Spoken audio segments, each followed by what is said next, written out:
बेतवडे ग्रामस्थांचा बिल्डरांविरोधात संताप, करारामध्ये त्रुटी, नोंदणीचा अभाव, 28 मार्चला मोर्चा.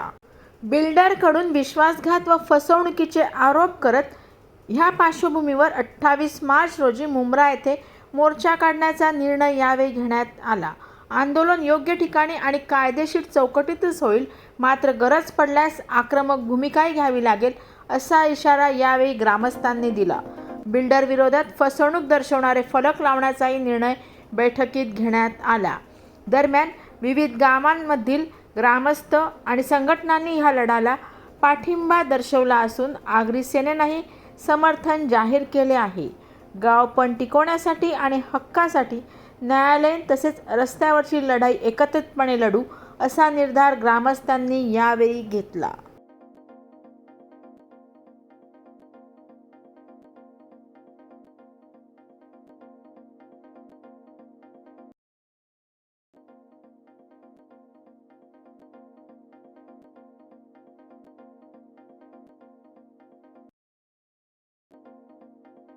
बेतोडे गावातील अन्यायग्रस्त ग्रामस्थांची आज सभा होती आणि ह्या सभेला या पंचक्रोशीतील सर्व पक्षीय कार्यकर्ते उपस्थित होते.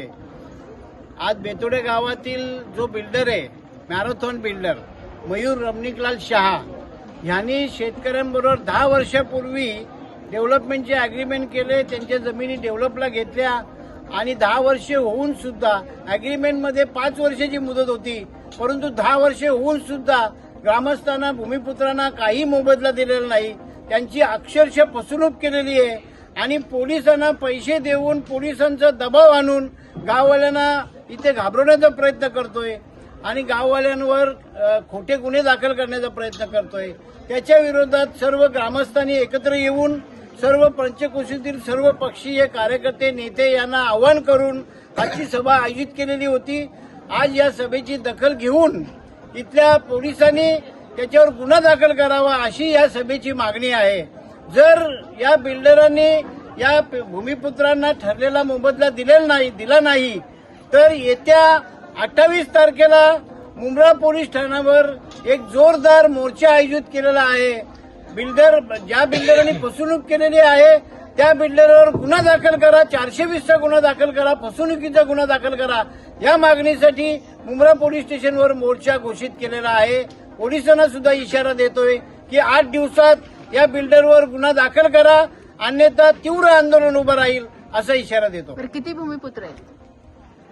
भूमिपुत्र जवळजवळ अर्धा गाव भूमिपुत्र बेतोडे गावातील अर्धे गाव आहे. जवळजवळ 25-30 कुटुंब आहेत आणि त्यांची जवळजवळ 30-40 एकर जमीन आहे. एवढ्या लोकांना फसवलंय. एकाला फसवलं तर फसवणुकीचा सिव्हिल मॅटर होऊ शकतो, पण पूर्ण गावाला फसवलंय याचा अर्थ त्याच्यावर फसवणुकीचा गुन्हा दाखल झाला पाहिजे. हा काही सिव्हिल गुन्हा होऊ शकत नाही. हा गंभीर गुन्हा आहे आणि हा दखलपात्र गुन्हा आहे. म्हणून या बिल्डरवर गुन्हा दाखल केला पाहिजे अशी आमची मागणी आहे. बिल्डरच्या मागे राजकीय ताकद आहे, त्यानंतर गुंड आहेत, त्यानंतर पोलीस आहे, त्यानंतर सरकार आहे, सगळ्यांचाच हात आहे आणि म्हणून तो परदेशातून येऊन परप्रांतीय बिल्डर गावात बेतोडे गावात घुसून गाववाल्यांच्या जमिनी हिसकावून घेतल्यात. याचा अर्थ त्याच्यावर राजकीय हात आहे. 2008 पासून म्हणजे 10-12 वर्षापासून हे मॅरेथॉन बिल्डर आमच्या बेतोडे गावात उतरले. आमच्याच समाजातील काही लोकांना सोबत घेऊन आमच्या जमिनी त्यांनी विकत घेण्याचा प्रयत्न केला, काही लोकांच्या डेव्हलपला घेण्याचा प्रयत्न केला, पण विकत घेताना सुद्धा आम्हा लोकांना योग्य भाव दिला नाही आहे. ज्या मातीमोल किमती आहेत म्हणजे 1.5 लाख, 1.25 लाख, 1,37,000च्या भावाने गुंठा भावाने त्या जमिनी विकत घेतल्या आणि डेव्हलपमेंटचं जे ॲग्रीमेंट केलं, डेव्हलपमेंटचं जे आश्वासन दिलं तेही आता 10-10 वर्ष होऊन गेले तरी त्यांना ते आमच्या लोकांना पोझिशन दिलं जात नाही. तर अशा प्रकारे सर्व बाजूने ही जे आमच्या बेतोडे गावातील ग्रामस्थांची फसवणूक झाली आहे आणि होत आहे. तर याच्या विरोधात मार्ग काढण्यासाठी आजची सभा कॉम्रेड कालू कोमस्कर साहेब यांच्या नेतृत्वाखाली आयोजित केली होती. तर त्यांच्या या नेतृत्वाने आम्ही पुढेही जाऊ. जसं 28 तारखेला मोर्चाची घोषणा केलेली आहे, तोही यशस्वीपणे आम्ही पाडू अशी एक बरं, तुम्ही आता सांगितलं की कमी दराने आम्हाला मोबदला दिला, तर तुमची अपेक्षा काय आहेत? काय दराने तुम्हाला? मॅडम, ते कमी दराने दिलं म्हणजे त्या पिरियडमध्ये जेव्हा आमच्या जमिनी घेतल्या त्या पिरियडमध्ये रेडी रेकनरचा रेट 6 लाख रुपये होता आणि आम्हाला 1,37,000 किंवा 1,55,000 अशा गुंठा भावाने आम्हाला त्याचा मोबदला दिला. कारण आमच्या गावाला तेवढं काय माहिती नव्हतं की रेट काय आहे, काय आजूबाजूचे काही गुंड लोक घेऊन ह्या आमच्या जमिनी हडप करण्याचा प्रयत्न केला. तर हे तुम्ही चौकशी केली तर ही गोष्ट सत्य आहे की आम्हाला ऍक्च्युली रेडी रेकनर काय आणि काय तेच माहिती नव्हतं. आता ते आम्हाला समजतो की बाबा रेडी रेकनरचा भाव त्यावेळेस काय होता. बरं, तुम्ही आता पोलीस स्टेशनला दिलं, पण त्याचबरोबर तुम्ही बाकीच्या कोणाशी संधान साधलेला आहे याबाबत? नाही, आता बाकीच्या कोणाचे म्हणजे आम्ही आता ते पोझिशन मिळत नाही म्हणून आमची सर्व मंडळी कॉम्रेड कोमस्कर साहेबांकडे गेले होते की बाबा काय मार्ग असेल. तर त्याही सभा आयोजित केली. कारण याच्या अगोदर आमच्या ग्रामस्थांनी त्यांचं पोझिशन देत नाही म्हणून काम रोखण्याचा प्रयत्न केला. त्याच्यानंतर पोलीस स्टेशनला सुद्धा बोलावलं गेलं, तिकडे सुद्धा मीटिंग झाली बिल्डर बरोबर. पण बिल्डरचे जो मेन बिल्डर आहे मयूर शाह, तो न येता त्याचे जे डायरेक्टर लोक आहेत ते आले होते आणि त्यांनी डायरेक्टर लोकांना जसं इन्स्पेक्टरने विचारलं की बाबा यांचं काय आहे ते निपटून टाका, निस्तरून टाका. तर त्याही सांगितलं की माझ्या हातात नाही, आमचा मयूरचा जो शेट आहे ते करतील. तेव्हा त्या इन्स्पेक्टर साहेबांनी त्यांना तिथून पोलीस स्टेशनहून हाकलून लावलं आणि त्याच्यानंतर मग आमच्या लोकांनी इथे काम बंद सुरूच ठेवलं, ते जे काय बिल्डरचं काम चालू होतं ते. पण त्याच्यानंतर त्या बिल्डरकडून वर काय तरी पोलीस स्टेशनला दबाव वगैरे आला, तर त्यांना बिल्डरला संरक्षण देऊन त्यांचं काम चालू केलेलं आहे आणि आमच्या लोकांना धमक्या आहेत. युवा परिसरातील बेतोडे गाव, या गावाच्या परिसरातील अनेक गावे ठाणे तालुका व कल्याण तालुक्याच्या सीमेवर आहेत. या तालुक्यामध्ये आज विकसित भाग असल्याकारणाने कल्याण, डोंबिवली आणि ठाणे महापालिका या महापालिकेचे अधिकारी सर्व काही बिल्डर लॉबी, ही बिल्डर लॉबी शेतकऱ्यांच्या विरोधात आहे. याच्यामुळे शेतकऱ्यांवर झालेल्या अन्यायाबद्दल सर्व समाज आज एकवटलेला आहे. या समाजाला एकत्र करून आज शेतकऱ्यावर जो अन्याय झालेला आहे व शेतकऱ्यांची फसवणूक झालेली आहे, या फसवणुकीला न्याय मिळण्याकरता त्यांनी 28 तारखेला पोलीस स्टेशन मुंब्रा येथे जो मोर्चा आयोजित केला आहे. परंतु मला पोलीस खात्याला हे सांगायचं आहे की 28 तारखेचा मोर्चा यायच्या आधी तुम्ही त्यांना, शेतकऱ्यांना व बिल्डरला एकत्र करून त्याच्यावर न्याय द्यावा. अन्यथा 28 तारखेला आमचा शेतकऱ्यांचा मोर्चा पोलीस स्टेशनला येणार. त्यामुळे शेतकऱ्यांना न्याय देण्याचा प्रयत्न केला तर आज पोलीस स्टेशनची पण बाजू शेतकऱ्यांच्या बाजूने आहे. कारण काय पोलीस पण शेतकऱ्यांची मुलं असतील. कारण का शेतकरी जगला तर देश जगेल असे महाराष्ट्राचे मुख्यमंत्री व देशाचे पंतप्रधान बोलतात. पण आज ठाणे जिल्ह्यामध्ये अनेक जे अन्याय होतात ते शेतकऱ्यावर होतात.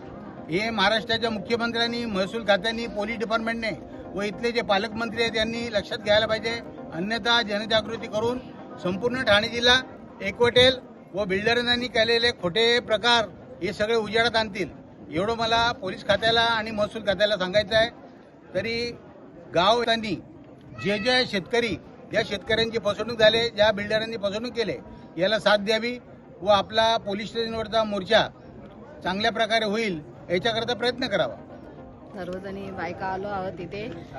आमची खूप फसवणूक झाली.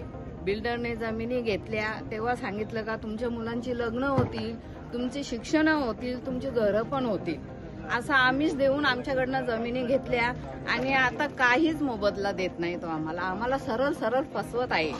आमची तक्रारच घेत नाही, आमच्याकडे बघत सुद्धा नाही, पोलीस पाठवतो. मग आम्ही लोकांनी काय करायचं? कधी आमच्या मुलांची शिक्षण पूर्ण होतील, कधी आमचं स्वप्न पूर्ण होईल, कधी आमच्या मुलांची लग्न होतील, हे आम्ही स्वप्न बघत आहोत, ते कधी पूर्ण होणार? आम्हाला आमचा न्याय आम्हाला द्यायलाच पाहिजे, आम्हाला न्यायच पाहिजे. आमच्या हे जी जमिनीची फसवणूक झाली, आमची जे स्वप्न होतं ते जमिनीवरच होतं. आम्ही शेतीला होतो, ती शेती पण या लोकांनी घेतली. आम्ही पिकवणार काय आणि खाणार काय? जे पिकून खाणार होतं ते पण या लोकांनी जमिनी घेतलेत. मग आता आम्ही काय करणार? पैसे पण नाही देत, नाही आमच्या मुलांची शिक्षण होत, नाही लग्न होत. आमचं स्वप्नच पूर्ण होत नाही. आमची खूप फसवणूक केली. येथील ग्रामस्थ जे आहेत हे स्थानिक भूमिपुत्र आहेत आणि भूमिपुत्रांच्या जमिनी या मॅरेथॉन बिल्डरला डेव्हलपला दिल्या होत्या, परंतु कालावधी संपवूनही त्यांना त्या ठिकाणी पोझिशन दिलेलं नाही. त्यामुळे शेतकऱ्यांनी सर्व पक्षीय कार्यकर्त्यांशी संपर्क साधून या ठिकाणी कॉम्रेड कालू कोमस्कर सर यांच्या पुढाकाराने त्यांच्या नेतृत्वाखाली या ठिकाणी ही मीटिंग आयोजित केलेली आहे. उद्देश एकच आहे की आमचे जे शेतकरी आहेत या शेतकऱ्यांना न्याय मिळाला पाहिजे.